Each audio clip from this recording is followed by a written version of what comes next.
বিশ্বজুড়ে আপনারা যারা যুক্ত হয়েছেন চোখ আর দৃষ্টি সমস্যা এবং সম্ভাব্য পরামর্শ নিয়ে Dhaka eye care hospital presence সুস্থ চোখ স্বচ্ছ দৃষ্টি অনুষ্ঠানে স্বাগত সবাইকে। দর্শক, চোখ নিয়ে ধারাবাহিক এই আয়োজনে আমরা নিয়মিত চোখের বিভিন্ন সমস্যা আর তার সম্ভাব্য চিকিৎসা নিয়ে আলোচনা করে থাকি। আজও ঠিক তেমনটাই প্রচেষ্টা থাকবে। এ পর্যায়ে আজ আমরা কথা বলবো অত্যন্ত পরিচিত একটি চোখের সমস্যা, চোখের ছানি রোগ ও তার চিকিৎসা নিয়ে। আপনারা জানেন, একটা সময় চোখের ছানি রোগকে বয়সী চোখের সমস্যা বলা হলেও বর্তমান সময়ে চিকিৎসা বিজ্ঞান কিন্তু বিভিন্ন বয়সী চোখের ছানি পড়ার বিষয়টি সামনে নিয়ে এসছে। সুতরাং খুব প্রাসঙ্গিকভাবেই চোখের ছানি পড়া এবং প্রতিকার নিয়ে আলোচনার বিষয়টি অত্যন্ত গুরুত্বপূর্ণ। আর বিষয়টি নিয়ে আলোচনার জন্য আজ আমাদের সঙ্গে থাকছেন ঢাকা আই কেয়ার হসপিটালের কনসালটেন্ট ডাক্তার ফাইজা প্রিয়দর্শিনী রশিদ। আপনাকে স্বাগত জানাচ্ছি আমাদের আজকের এই আয়োজনে। ধন্যবাদ আপনাকে। আজ আমরা খুব গুরুত্বপূর্ণ একটি বিষয় নিয়ে আলোচনা করব। একেবারে অনুষ্ঠানে শুরুতে আসলে আপনার কাছে যে বিষয়টি জানবার রয়েছে সেটি হচ্ছে চোখের ছানি রোগ। এটি বলতে আসলে আমরা কি বুঝি? ধন্যবাদ আপনাকে ডক্টর স্বাক্ষর। আসলে ছানি নিয়ে আমরা যেহেতু আজকে আলোচনা করব, ছানিটি আসলে আমাদের চোখের ভেতরে যে হিউম্যান ক্রিস্টালাইন লেন্সটি থাকে সেটিরই একটি অসুখ। এই হিউম্যান ক্রিস্টালাইন লেন্সটি আসলে আমাদের চোখের সামনের যে কর্নিয়া এবং আইরিস এবং তার পেছনে যে ভিট্রিয়াস ক্যাভিটি এরই ঠিক মাঝখানে কিন্তু অবস্থিত। এবং এরই ভিতর দিয়ে যখন আলো আসলে প্রবেশ করে, এর ভিতর দিয়ে আলো প্রবেশ করে কিন্তু এটি রেটিনাতে চলে যাচ্ছে এবং তখন আমরা দেখার অনুভূতি পাচ্ছি। তো এই লেন্সটি যখন ঘোলা হয়ে যায় কোনো কারণে, সেটিকে কিন্তু আমরা আসলে ছানি বলি। নিশ্চয়ই। আমরা যদি একটু ছবির মাধ্যমে দেখে নিতে পারি। জি অবশ্যই। জি, আমি একটু আগে যে কথাটা বলছিলাম, লক্ষ্য করুন, লাইট কর্নিয়া এবং এর ভেতরে যে আইরিস থাকে, এই পিউপিলের মাঝখান দিয়ে হিউম্যান ক্রিস্টালাইন লেন্সের ভেতর দিয়ে প্রবেশ করে এটি রেটিনার একটি ফোকাল পয়েন্টে বা কেন্দ্রবিন্দুতে গিয়ে প্রবেশ করছে। সেটি অপটিক নার্ভ হয়ে আমাদের ব্রেইনের মধ্যে কিন্তু চলে যাচ্ছে এবং তখনই আমরা দেখার অনুভূতি পাই। এবং যেটি বলছিলাম যে ছানি, এই হিউম্যান ক্রিস্টালাইন লেন্সটি যখন ঘোলা হয়ে যায় তাকেই বলে। নিশ্চয়ই। আমরা আরেকটি ছবির মাধ্যমে একটু দেখব। জি জি, লক্ষ্য করুন, প্রথম ছবিটাতে আমরা দেখতে পাচ্ছি যে চোখটি একেবারে ক্লিয়ার দেখা যাচ্ছে, ভেতরের মনির ভেতর দিয়ে একদম স্বচ্ছ। কিন্তু পরের ছবিটিতে আপনি দেখুন একদম সাদা হয়ে গেছে মতির মতন, বা একেবারেই সাদা, বাইরের থেকেই বোঝা যাচ্ছে। এটিকেই আসলে আমরা ছানি বলি। এটি আসলে অনেকটা পরিপক্ক অবস্থায় আছে। নিশ্চয়ই। আমরা তো আসলে শুরুর দিকে জানতাম বা অনেকে আসলে ধারণাই করত যে এটি আসলে শুধুমাত্র বয়স বাড়ার সাথে সাথেই হয়। বিষয়টি কি আসলে তেমন কিনা? ডক্টর স্বাক্ষর, আপনি ঠিকই বলেছেন যে আসলে বয়সজনিত কারণে কিন্তু মূলত ছানি পড়ে থাকে, তাছাড়া অন্যান্য কারণেও কিন্তু ছানি পড়তে পারে। জি, আর কি কি কারণে আসলে ছানি পড়তে পারে? জি, আপনি আসলে জেনে খুবই অবাক হবেন যে একটি শিশুও কিন্তু ছানি নিয়ে জন্মগ্রহণ করতে পারে। এমনকি ছানি কিন্তু আঘাতজনিত কারণে হতে পারে, কিছু ওষুধের পার্শ্ব প্রতিক্রিয়া হিসেবে হতে পারে, এমনকি চোখে কোনো প্রদাহ হলে কিন্তু ছানি হতে পারে। এই মূলত এই সমস্ত কারণে কিন্তু ছানি রোগ হয়। নিশ্চয়ই। আমরা যদি একটু ছবির মাধ্যমে দেখে নিতে পারি। যে আপনি লক্ষ্য করছেন যে এটি কিন্তু আসলে বয়সজনিত কারণেই ছানিটি হয়েছে। রোগীর ডান চোখটি কিন্তু একেবারেই সাদা হয়ে গিয়েছে, এটি বয়সজনিত কারণে ছানি। পরের ছবিটা আমরা দেখব। যে দেখতে পাচ্ছেন ডায়াবেটিস জনিত কারণে ছানি হয়েছে। ডায়াবেটিস কিন্তু ছানি রোগকে খুব ত্বরান্বিত করে এবং একজন রোগীর যেই বয়সে ছানি হওয়ার কথা তার খুব আগেই কিন্তু ছানি রোগটি হয়ে যেতে পারে ডায়াবেটিসের কারণে। পরের ছবিতে আমরা যাই।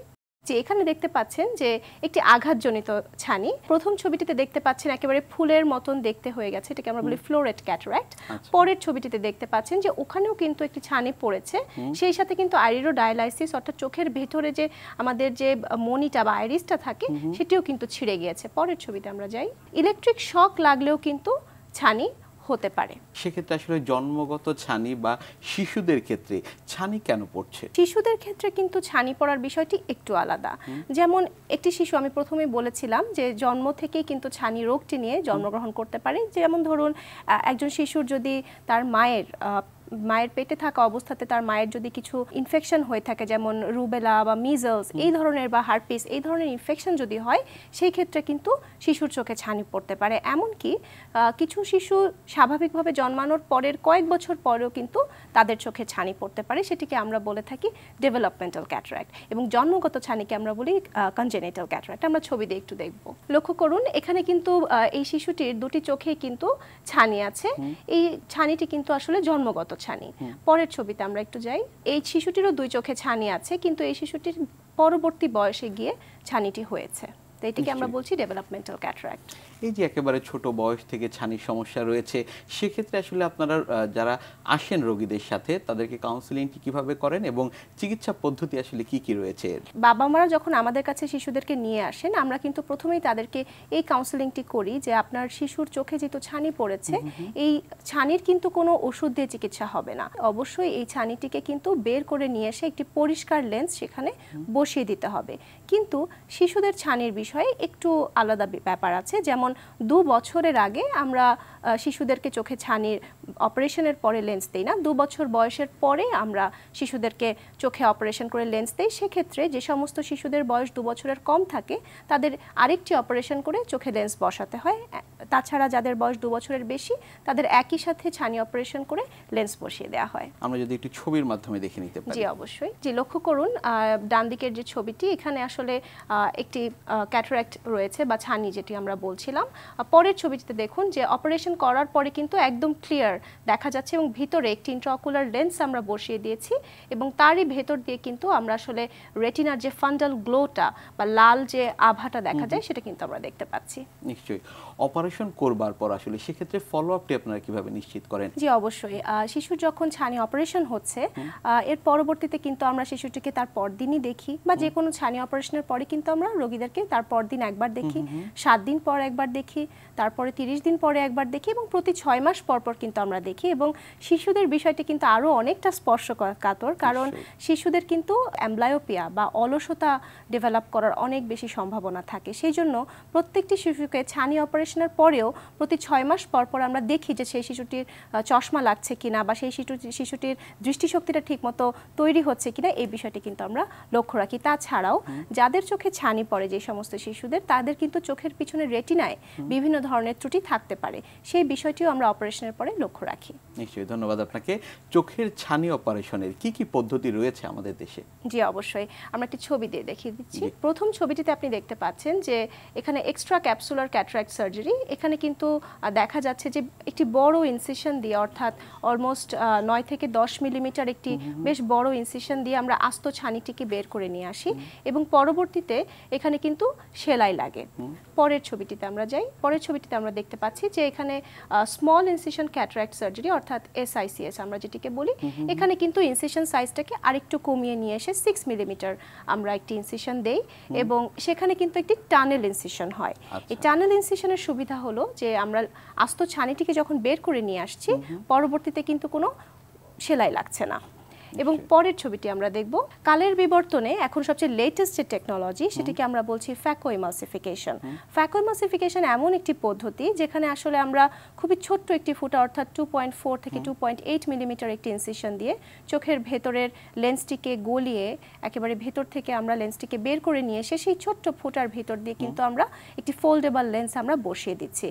সাধারণত এই ধরনের অপারেশনে কোনো ইনজেকশন লাগে না, সেলাই লাগে না, কোনো ব্যান্ডেজ লাগে না, কোনো ব্যথাও লাগে না। সো খুবই রোগী বান্ধব একটি পদ্ধতি। এখানে ছবিতে আপনি দেখতে পাচ্ছেন যে এখানে আমরা সেঞ্চুরিয়ান ভিশন সিস্টেম বা white star I signature phaco emulsification system নিয়ে আমরা কথা বলছিলাম। এরই সাথে পরের ছবিতে আমরা দেখব, এরই সাথে মেলবন্ধন হয়েছে অপথলমিক অপারেটিং মাইক্রোস্কোপ লুমেরা 700 এবং এরই সাথে ক্যালিস্টো আই মার্কারলেস সলিউশন। এই তিনটি ডিভাইস এবং এরই সাথে যখন আমরা আওয়েল মাস্টার 700 বায়োমেট্রি মেশিন যখন আমরা ইনকর্পোরেট একসাথে করছি, তখন কিন্তু খুবই নির্ভুলভাবে অপারেশনটি করতে আমরা সক্ষম হচ্ছি। ছানি অপারেশনের ক্ষেত্রে আসলে কৃত্রিম লেন্স সংযোজন করতে হয়, সেক্ষেত্রে আসলে এই লেন্সের পাওয়ারটি আপনারা কিভাবে নির্ণয় করে থাকেন? আসলে লেন্সের পাওয়ার নির্ণয় করাটা কিন্তু খুবই জরুরি। একেবারে অপারেশন করাটা যতটা জরুরি, লেন্সের পাওয়ার নির্ণয় করাটাও কিন্তু ঠিক ততটাই জরুরি। আমরা প্রথম দিকে যে ধরনের টেকনোলজি ব্যবহার করতাম সেটিকে আমরা বলতাম আসলে কন্ট্যাক্ট বায়োমেট্রি। সেটিকে আমরা একটু ছবি দিয়ে দেখিয়ে দিতে পারি। যে এখানে লক্ষ্য করুন, একটি প্রোবের সাহায্যে আমরা কিন্তু চোখের কর্নিয়া বা মনির উপরে একটি প্রোব বসিয়ে আমরা ইন্ট্রাঅকুলার লেন্সের পাওয়ারটা কিন্তু আমরা দেখতে পেতাম। সেটিও একটি পদ্ধতি। এখন সবচেয়ে লেটেস্ট যে টেকনোলজি সেটি হচ্ছে নন কন্ট্যাক্ট বায়োমেট্রি বা অপটিক্যাল বায়োমেট্রি। আমরা একটি ছবি দেখছি, এখানে দেখতে পাচ্ছেন যে সোয়েপ্ট সোর্স অপটিক্যাল বায়োমেট্রি। একটু আগে যেটি বলছিলাম যে আইওয়েল মাস্টার 700, এখানে কিন্তু আমরা পেশেন্টের চোখে কোনো প্রোব বা কোনো কিছু লাগানোর প্রয়োজন হয় না। সিম্পলি পেশেন্ট যখন একটি মেশিনে মুখ রাখবেন, একেবারেই আমরা কিন্তু এখানে অপটিক্যাল বায়োমেট্রির সাহায্যে চোখের পেশেন্টের ইন্ট্রাঅকুলার লেন্সের পাওয়ারটা কিন্তু আমরা একেবারে নির্ভুলভাবে মেজার করতে সক্ষম হচ্ছি। ছানি অপারেশন করবার আগে কি কি পরীক্ষা নিরীক্ষা করবার প্রয়োজন পড়ে? ছানি অপারেশনের আগে আমরা রোগীর দু রকমের পরীক্ষা করি। একটি হচ্ছে জেনারেল কিছু পরীক্ষা, অর্থাৎ শারীরিক কিছু পরীক্ষা, কিছু রক্ত পরীক্ষা করি, এবং তাছাড়া কিছু চোখের কিছু পরীক্ষা করে নিই।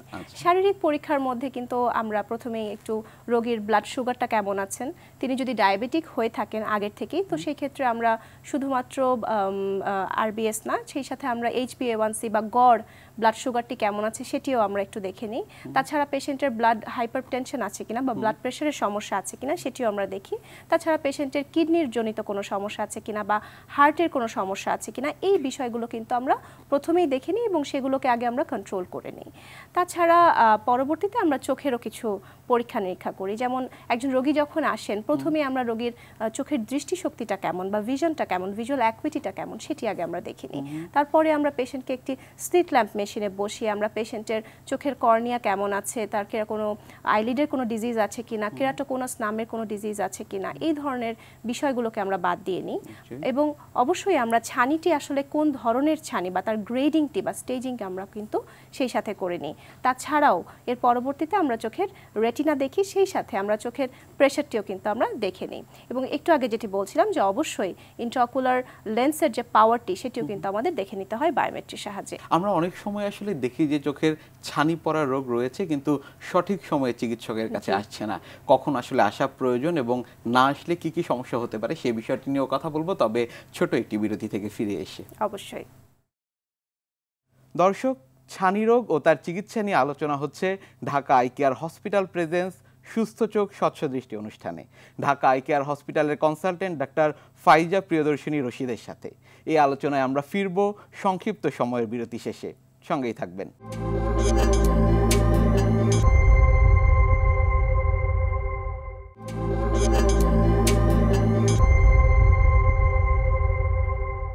সংক্ষিপ্ত সময়ের বিরতি শেষে ফিরে এলাম ঢাকা আই কেয়ার হসপিটাল নিবেদিত আজকের সুস্থ চোখ স্বচ্ছ দৃষ্টি অনুষ্ঠানে। আমাদের আজকের আলোচনার বিষয় ছানি রোগ ও তার চিকিৎসা। বিষয়টি নিয়ে আলোচনায় আমাদের সঙ্গে আছেন ঢাকা আই কেয়ার হসপিটালের কনসালটেন্ট ডাক্তার ফাইজা প্রিয়দর্শিনী রশিদ।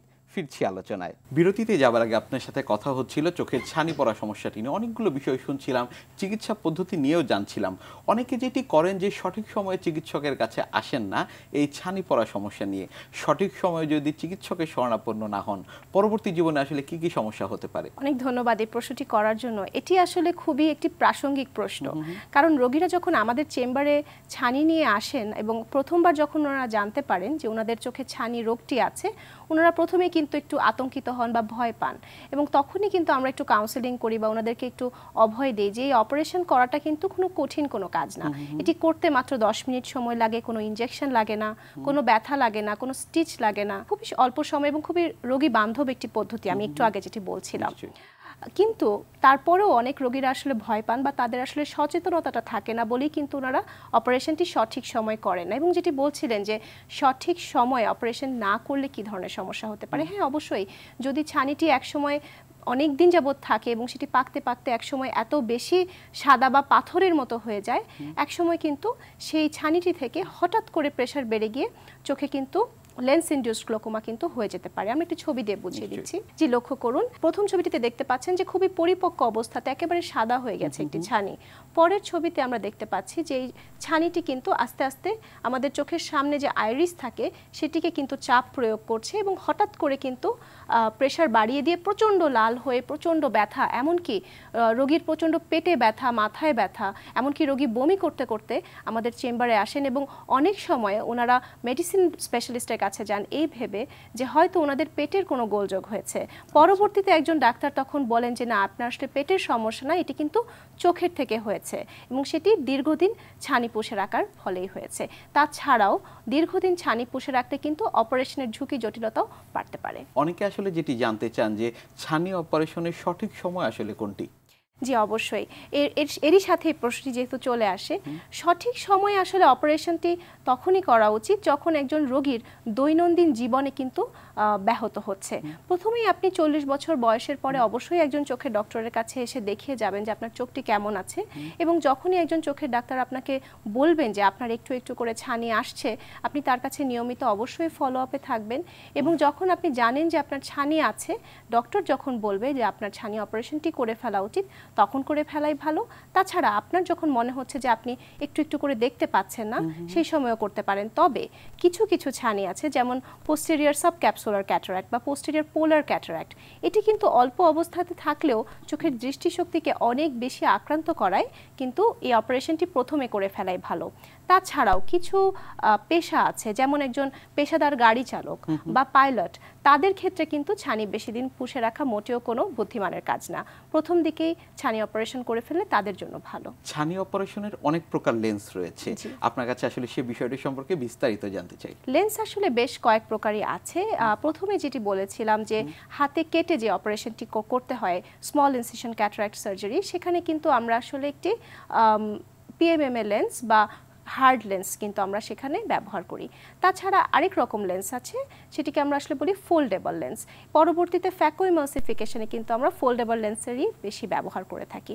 ফোল্ডেবল লেন্সের আবার কয়েকটি প্রকার আছে, যেমন মোনোফোকাল। মোনো মানে একটি, অর্থাৎ এখানে একটি পাওয়ার থাকে, দূরের জন্য পাওয়ার থাকে, কাছের জন্য একটি চশমা দিয়ে পড়তে হয়। এছাড়াও ট্রাইফোকাল লেন্স আছে, যেটিতে আসলে 3টি পাওয়ার থাকে, দূরে, মাঝে, কাছে।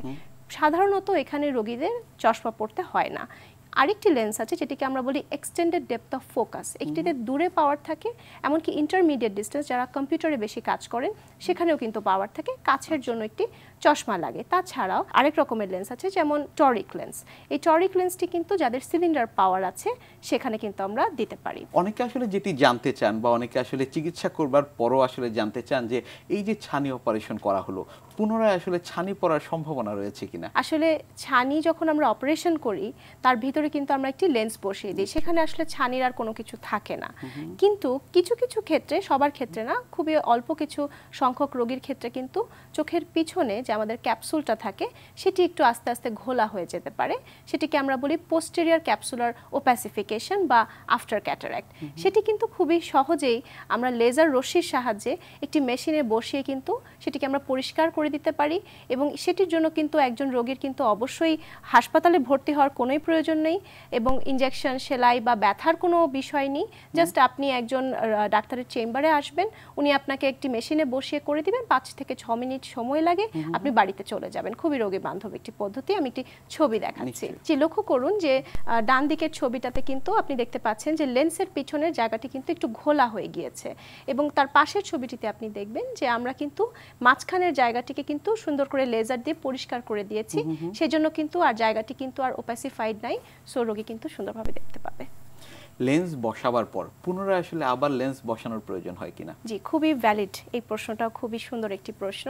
আসলে আমি প্রথমে বলছিলাম যে ইন্ট্রাঅকুলার লেন্সের পাওয়ার মাপাটার প্রয়োজনীয়তাটা আসলে কতটা জরুরি। আপনি যখন একটি অপারেশন করবেন, তখন যদি আপনি নির্ভুলভাবে একটি লেন্স না বসান, যদি কোনো ভুল পাওয়ারের লেন্স বসানো হয়, সেই ক্ষেত্রে কিন্তু আরেকটি অপারেশনের মাধ্যমে কিন্তু লেন্সটিকে বের করে আনা প্রয়োজন হতে পারে। সেটিকে আমরা বলি আইওএল এক্সচেঞ্জ, এবং খুবই কঠিন একটি পদ্ধতি। এটি আমরা আসলে সাধারণভাবে এটি আমরা করতে চাই না, তাই অপারেশনের আগেই ইন্ট্রাঅকুলার লেন্সের পাওয়ারটিকে সুন্দরভাবে মেপে নেওয়া খুবই প্রয়োজন। আমরা অনেক সময় জানি যে রোগীরা আসলে দেশের বাইরে যান চিকিৎসা করাবার জন্য।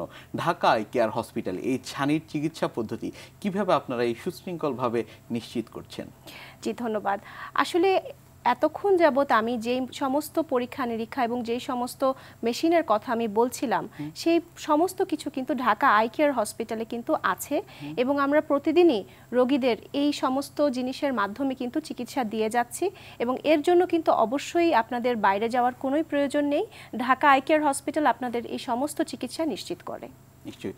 রোগীদের আরেকটি বিষয় জানবার থাকে, সেটি হচ্ছে ঢাকা আই কেয়ার হসপিটালে বিশ্বমানের চিকিৎসা সেবা নিশ্চিত হচ্ছে কিনা? জি, অবশ্যই। আমি একটু আগে যে বলছিলাম যে পদ্ধতিগুলো সম্পর্কে, যে মেশিনগুলো সম্পর্কে এবং যেই ধরনের অপারেশন সম্পর্কে আমি বলছিলাম, এই সব কিছুই কিন্তু ঢাকা আই কেয়ার হসপিটালে আছে, এবং আপনি জেনে খুবই খুশি হবেন যে আমরা প্রতিদিন অনেক রোগীদেরকে এই অপারেশনের সাহায্যে সুস্থ করে তুলছি এবং ঢাকা আই কেয়ার হসপিটালে কারোর যদি প্রয়োজন হয় অবশ্যই তারা এই ধরনের চিকিৎসা নিশ্চিতে আসতে পারেন। আপনার কথার মাধ্যমে আমাদের দর্শক যারা রয়েছে তাদের বিশ্বাসের জায়গা ঢাকা আই কেয়ারের উপর অনেকটাই সুদৃঢ় হবে।